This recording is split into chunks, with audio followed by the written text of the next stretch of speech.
Miss হবে না আপনার পছন্দের টিভি শো। দেখুন জি5 অ্যাপে একদম ফ্রি। এই বাড়িতে থাকবো না।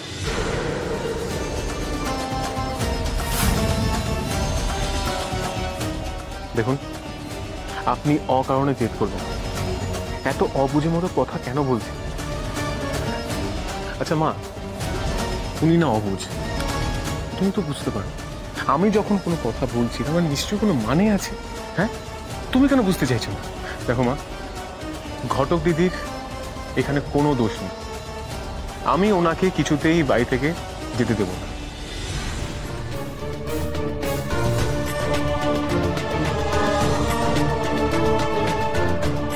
ওই লোকটার আবার দরদ দেখো দিদির উপর, যেতেই দিচ্ছে না। তুই চুপ কর তো। এই সময় সমস্ত উল্টো পাল্টা কথা। আমি ভাবছি অন্য কথা।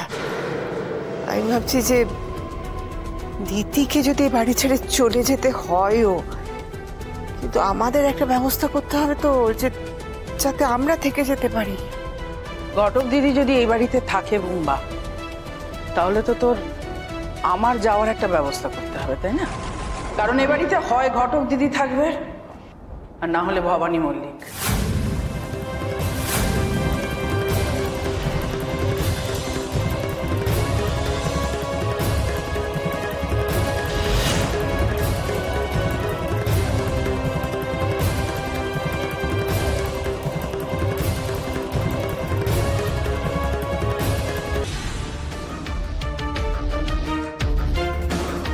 এই যে ব্যাগ গুছিয়ে এনেছি, ধরুন। এবার চলে যেতে হবে।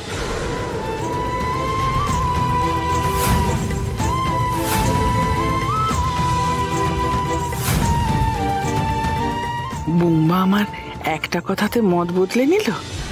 ঠাকুর ঠাকুর, তুমি মুখ তুলে চাইলে, ঠাকুর মুখ তুলে চাইলে। যে বুম্বা একটু আগে ঘটক দিদিকে থাকতে দেওয়া নিয়ে উঠে পড়ে লেগেছিল, সেই বুম্বারই সমাধি হলো। মার বউয়ের মধ্যে মাকেই বেছে নিল। আহা পাছা আমার, আমার বুম্বা, এটা আমার ছেলে।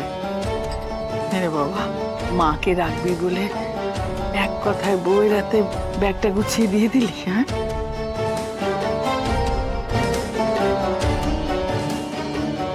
এখনো দাঁড়িয়ে রয়েছো কেন? যা বেরো, দূর হও এখান থেকে। শোনা ছেলে আমার বুম্বা। শোনো, তুমি হচ্ছে গিয়ে আমার জন্মদাত্রী মা, তোমার প্রতি তো আমার কর্তব্য আছে। আর ঘটক দিদি আমার স্ত্রী, আমার ওনার প্রতিও কর্তব্য আছে। উনি যদি আজকে এখান থেকে বেরিয়ে যান, তাহলে যাবেন কোথায়? যাওয়ার তো কোনো জায়গা নেই।